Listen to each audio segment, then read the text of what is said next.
Mabilisang balitaan, komprehensibo at totoo sa loob ng 1 minuto.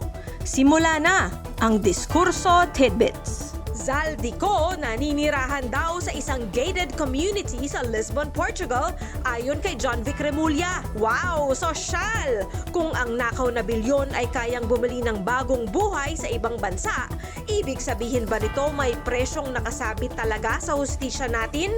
Isa na namang Russian vlogger kalaboso sa immigration. Nagbanta kasing magpapakalat ng HIV sa Pinas. Akala ba nila punchline lang tayo? Atong ang nakapuslit na daw ng Pinas at nasa Cambodia na. Kung totoo yan, eto na ba ang tutuldok sa kaso ng missing sabongeros?